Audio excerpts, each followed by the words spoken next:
G'day, welcome to Lunch Money. We are live here at your online and social media home for special situations, workouts and capital raising professionals. My name is Nick Samios.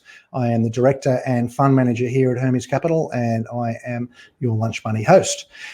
Today we are going to look at a couple of conflicting narratives that are going on at the moment. We've got supposedly a booming economy. We can see house prices going through the roof.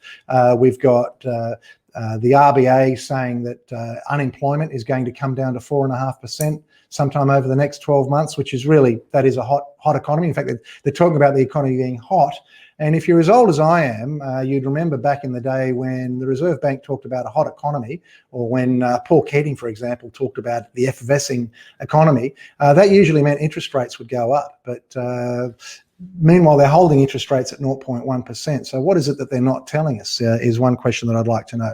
So I'm wondering, how can small businesses and medium-sized businesses, how can they maintain the balance between not missing out on an effervescing economy? I mean, everything, you know, there's as I say, unemployment's coming down, sales are going up, everything's wonderful on one hand. So how can they avoid missing out on the effervescing economy, but at the same time make sure that they don't get caught out should things turn a little bit nasty in terms of zombie companies and bad debts? So I'll introduce our guests, and we'll talk about that shortly, but just a little bit of quick housekeeping first. Remember to share, like and subscribe to the live stream and podcast. If you do that, then hopefully we can share the love and get the message out to other people who enjoy watching the show. And without further ado, I'm going to introduce our very first guest, and that's Patrick Schweizer. G'day, Patrick. How are you doing? Nick. Very good. Now, Patrick is a director at Alares. Now, it's funny, the reason Patrick's on today is I was actually, I had a meeting with our other guest today earlier this week, and the subject of Alares came up. He was saying, oh, you know, this is what we do. And I said, hang on a minute, we do that too. So tell me, what's been keeping you busy this week, Patrick, and what is it that you guys do? Yeah, thanks, Nick. So, look, one of the big projects we've got on at the moment is analysing our data to help credit providers get a better idea of high-risk businesses that are most likely to run into trouble in the next 12 months or so. We know already that legal issues, court actions are a strong lead indicator of financial stress and potential trouble, and ultimately insolvency. And we're building some very interesting models and predictive tools to help credit providers identify those that may be most at risk. So it's all about crunching data and making predictions out of that data. I know that we use you because you've got a service where you know, we list our clients on your service, plus we list our clients' major debtors and major exposures that we have, and that way, if there's anything adverse, we get an email or an alert from you. So that's what I understand your service to be. But you're also doing a lot of predictive stuff. How are you guys different from the other credit bureaus? Yeah, so good question, and we get this all the time, Nick. So there's a real common misperception in the market that credit reports capture all court actions, or at least all court actions that are credit relevant. And the fact is that they actually don't. And in fact, most credit relevant court actions are not captured in credit reports. And there's really three key elements to that. One is, or I'll start with what the credit reports do capture. Basically, if there's a monetary court claim that results in a judgment against the defendant, then that will appear on a credit report. So if for instance, I owed you money, you filed the claim against me, if a judgment was awarded against me, that would appear on my credit file. Yep. Most of those claims, however, don't result in judgments, because invariably we would mediate or settle or agree some other way to resolve the dispute. Yep. That then won't appear on my credit file. Secondly, as well, there's many types of court actions that by their nature don't result in a judgment. So setting aside a stat demand, damages claim, injunctions, intellectual property disputes, all these types of things don't result in a monetary judgment against one party or the other, and therefore not captured in credit reports. And thirdly, I'll just quickly touch on is where businesses are plaintiffs in matters, they are also not captured. So we see many examples where businesses are owed money, they file claims in court to try to recover that money. If they ultimately don't get paid, or if there's a long delay, then that can often cause that business itself to run into serious trouble. And so again, those matters where businesses are plaintiffs just simply aren't captured. So what we do is we cover off on all those three key areas to make sure that credit providers get a more complete picture of potential risk. Okay, so you are a little bit of an over-the-horizon type radar, if I can sort of put it in that way. I'm just interested. I mean, looking through, your LinkedIn profile. You started this business 4 years ago. What made you get into this? Look, we identified this gap in credit reporting, basically, where we previously had a strong background in insolvency and restructuring it, and we found a situation that occurred often, which was companies would fall over and creditors would quite often be completely unaware of trouble sort of brewing. So we did some digging and just found this gap where a lot of credit providers just simply didn't know about material court actions that were currently in court or previously in court that would, had they known at the time, they might have proceeded very differently in terms of deciding whether they would give credit at all, or what sort of security and what terms that they're willing to accept. So once we identified that gap, we just sort of jumped in and built the platform and have been rolling it out since. Okay.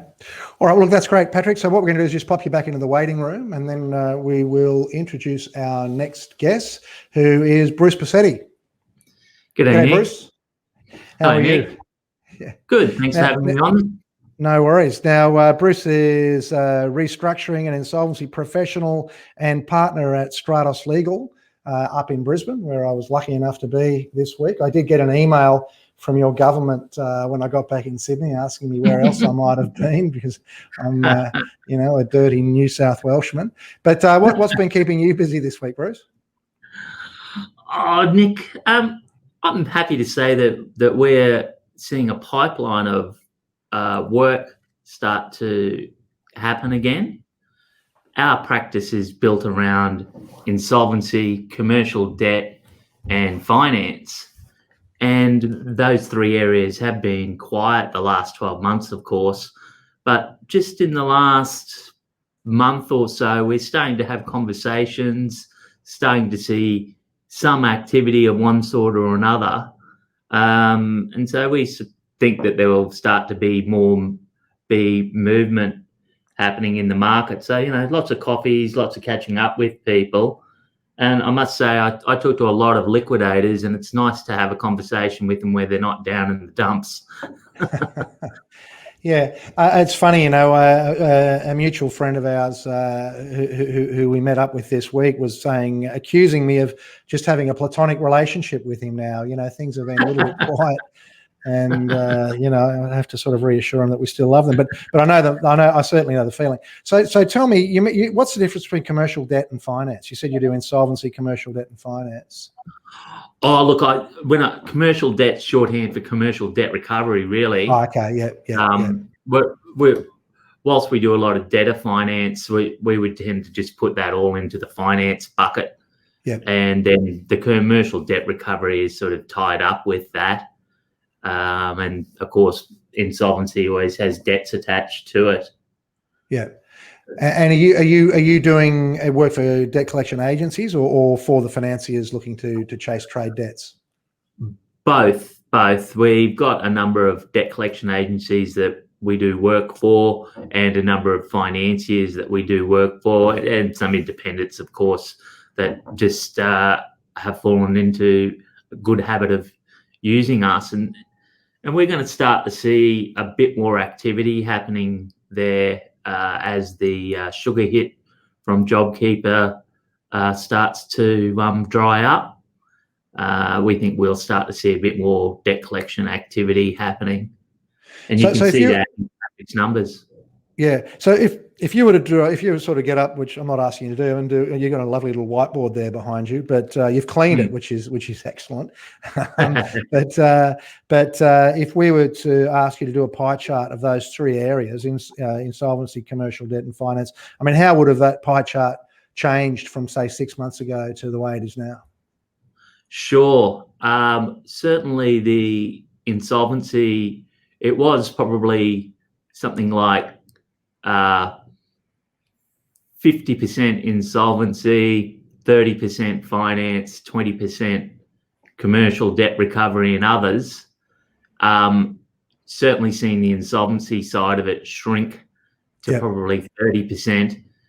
The finance stuff has probably grown a little bit. And look, we have taken on some work in areas that we wouldn't traditionally take on just because we were a little worried about what was happening out there in the economy.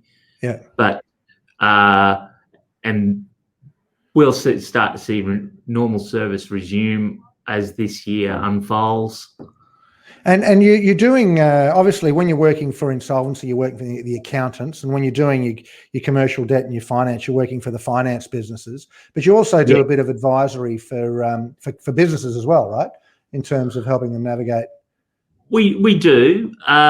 We tend to act for the liquidator or the financier, but we will act for directors and others. We're not sort of dating exclusively, so we'll take on those other matters. And certainly, look, one of the things that we've been seeing in recent times is referrals from family lawyers. Right. Stresses start to happen. You start to get consultations about, what about this scenario? Is this insolvent? Is there another solution to the family crisis? Yeah. Okay. I mean, look, it's interesting. It's interesting to see that. I know when I go to functions with insolvency people and with lawyers, it's, that the family lawyers are always there as a potential referral, I guess, when things go wrong at home. I don't know. Well, we were talking about Bill and Melinda Gates, weren't we? That was. You'd probably love to be advising that one. You'd never have to find another client in your life. But okay. All right. Well, look, we'll bring Patrick back.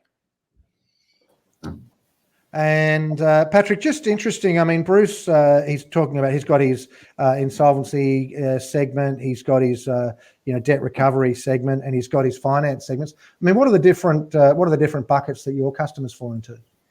Yeah, so about half of our business is for credit providers. So we work with a lot of non-bank lenders, invoice finance, asset finance, specialised lenders to help them with their risk management.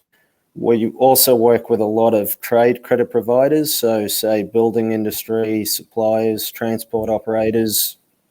So Bruce, I mean, do you do much with trade credit providers? As in suppliers, I guess. Yeah, we've got a couple of clients in that space. I've got to say that most of those guys have become quite sophisticated in that they're using the PPSA registrations. Yeah. So they tend not to need to sue that much because they've taken that level of security and they've got the ability to then exert some pressure. The trade credit people tend to have been early adopters of things like the PPSA and using those registrations to exert influence on their customers to get their debts sorted. Yeah. So, they put them into a secured position and, they're using tools like those that Patrick has so that their credit department is getting ahead of the curve. Okay, and Patrick, so you were saying that you've got obviously the finance providers, you've also got trade credit providers, so suppliers, so suppliers, trade credit providers. Anybody else that you? Yeah, and so the other part of our business services, the professional service providers, so lawyers, auditors, insolvency practitioners, and so on. And are you finding any trends in those different segments? Are you getting more traction in one segment versus the other, or what are your trade supplier clients telling you, for example, at the moment? Look, a lot of them at the moment are actually tracking really well, and a lot of them are basically saying that their sort of payment days outstanding are as low as they've ever been. However, they all seem to be, despite things being great for them at the moment, they're all sitting just slightly uneasy, thinking, are we in a false reality here? And is this the calm before the storm, or is it actually going to keep going like this? Yeah, I mean, none of us really believe it, but as I say, the reason you've got to be upbeat. I mean, the fact is the economy is by a lot of measures very strong. So, that's you can't deny that, and that's why I guess my theme today is what do they need to do to make the most of obviously good times, but not get caught out by the dark side. Bruce, I'm just curious. Let's say you've got a client in your office who's seeking advice, and maybe they are a little bit cash flow constrained. And let's say they've got a major supplier who's threatening to take action or pull the rug on them, and the client comes and says, "Listen, Bruce, my major supplier, supplies 50% of whatever my materials are, and they've said that unless I sign a GSA and a caveat over my property, they're going to attack me." What's your advice, generically in those scenarios? Well, one of the first things that if you're in that situation, you need cash. Yeah. And so one of the first things that we do is say, well, what does your own debtor ledger look like? Where are you going to raise the cash from? And often debtors is one of the first things to look at. So if I had somebody in that situation right now, I would be wanting to go through that debtor ledger line by line, find out whether that debt is collectible. Is it an artificial debt? How often do you see a situation? Oh, that's actually my brother Fred, who I'll never ever sue for the money. Or they're supplying into an industry that you are thinking, gee, that would be COVID ravaged. You're supplying into hospitality, for example.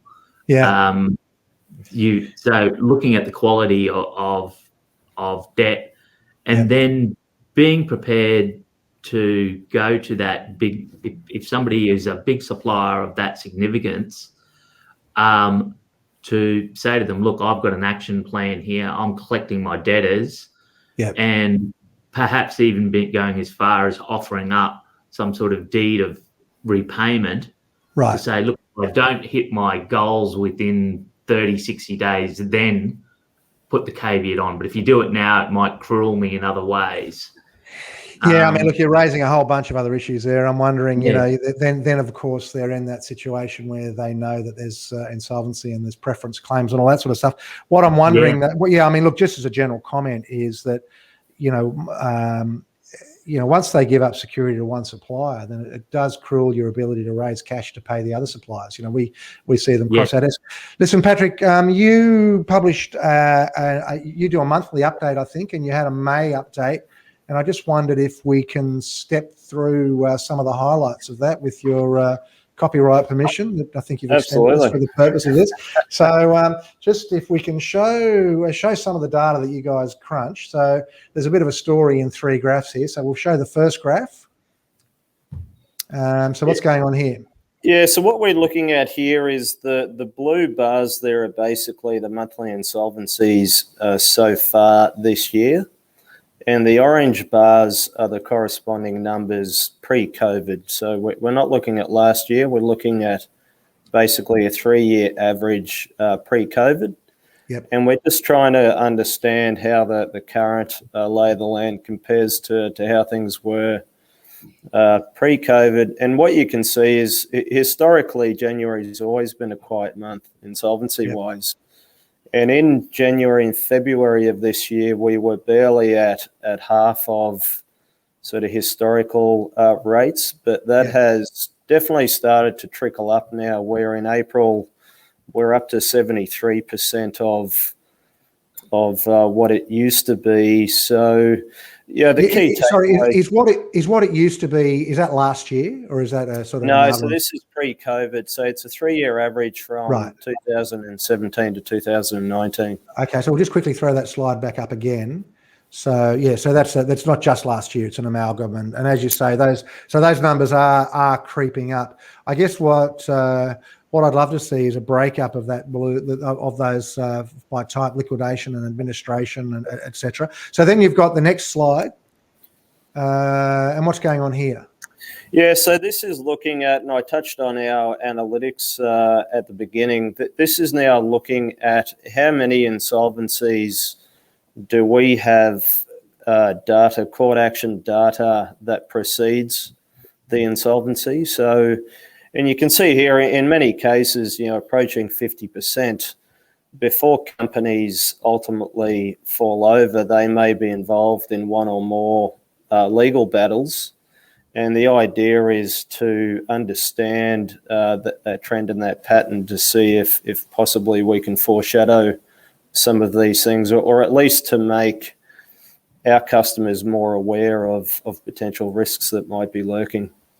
And so are you saying that, let's say that number of 45% in April, you're saying that's you've got that in your data, but it's not necessarily always surfaces in other credit agency data? Yeah, exactly right. So there's basically very little overlap between our data and the credit bureau data. So we don't have their data and vice versa. So what we're saying here is in April, 45% of insolvencies had prior issues in our data set that certainly potentially people would not have been aware of. Any comment on that, Bruce?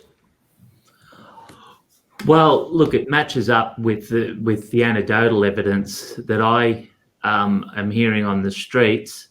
My next comment is, if you don't want to go insolvent, don't see a lawyer, by the looks of those figures.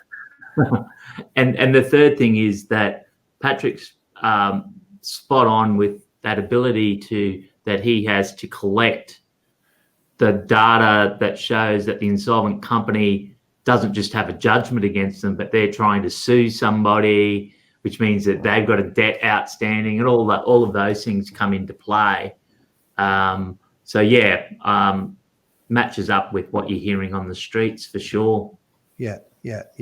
I mean, look, I wonder, I mean, just without going sort of too heavily into it, but it does the fact that, Bruce, if there is public data on a court action against a company, are businesses generally expected to be aware of that? I mean, to what extent does that play on you knowing that company had issues before you supplied them when it comes to preference payments? Or is that not a defence? Or? Well, yeah, sure. So, I mean, if somebody's is in the process of being wound up, there are notices that get lodged with ASIC that are deemed to be on the public record. But as a matter of fact, reasonable, ordinary business people don't search for those things. Right. And so wouldn't be expected to be alive to it. Yeah. Might be a different thing if they've been getting Patrick's report every month. Then they should be expected to know about it. But yeah. I mean, what we're talking about here is one supplier getting paid ahead of other suppliers, knowing that that the wheels are about to come off, and whether or not that's reasonable, that you should be aware of that. Okay, so let's go to your the third slide there, Patrick. So tell us what's going on here. Yeah, so what we're looking at here is basically we track all of the key types of court matters that most commonly precede insolvencies, and we've just graphed out a few of those here, where you can see on the right the type of actions that we've plotted out. And the key message here is just to show that activity in the courts has definitely started to ramp up, and we're expecting that to continue. And what we're seeing in particular at the moment is a lot of the larger credit providers and also the non-bank lenders have started to become increasingly active at chasing unpaid debts. So a lot of those last year would have provided repayment holidays. They're now starting to knock on the door and expecting to get paid. So that's what we're seeing play out in the data. Now I see. So the winding up applications, now that's generally available data. Yes. So how much of this stuff is beneath the surface in your data versus the sort of stuff that you would normally expect to see? So the wind-ups you see, these commercial disputes you don't necessarily see. State debt recovery, I mean, you might see that. How do you differentiate that out? Yeah, look, again, most of these things you just won't find on credit reports, again, unless they specifically result in a monetary judgment. But the reason why we plot this out is in our analysis, we can see that the ones listed here are some of the most common ones. And a few of them are very intuitive. You would obviously expect money owing claims and winding ups to play a key role.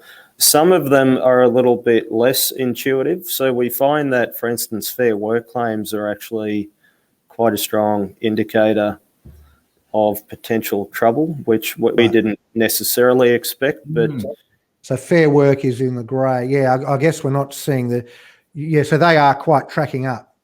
Yeah, they are. And I guess the logic there is if there's a lot of instances of employees taking legal action against their employer, then, that potentially indicates there's some troubles there on the home front. Any comments on what you're seeing there, Bruce? I mean, the ATO isn't there because I guess they're not doing anything. Any sort of commentary that you... Well, it is a very interesting observation regarding fair work claim. Patrick, I do have one question in terms of the commercial dispute and money owing claims.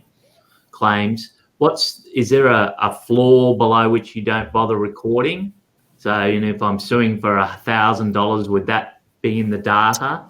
Yeah, no, they're all in the data. So that would just, within the next layer of detail, that would just show you which court that the claim is in. So whether it's in a magistrate's or in a higher court. But the commercial disputes, they're typically things such as, an intellectual property dispute, or it could be an injunction or a damages claim, or just two parties that are party to a contract. One hasn't honoured their obligations, and the other one's suing them and looking for some sort of recourse through the courts to get the other party to play ball. I mean, look, one way or another, assuming that you're applying the same standard for data collection, that's building up. I mean, any which way you look, there's no doubt that, it's doubled since January, as you would expect, I suppose, some increase from January because everyone's away, but there's definitely a trend there. So I think it's, it's fair to say that, there might be a sting in the tail. There might be a sting in the tail here. Okay. Any sort of last comments on that slide before we move on, Patrick? No, not from me.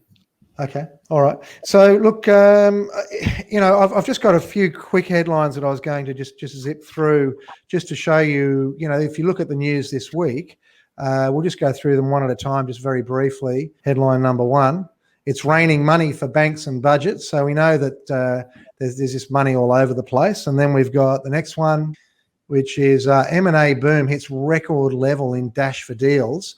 And we know that there's just so much activity in the M&A space. I was saying to someone the other day, you pick up the Financial Review these days and 2/3 of the first page is all M&A activity. It's just amazing how much is going on there. And that's just money trying to find a home. There's so much of it about.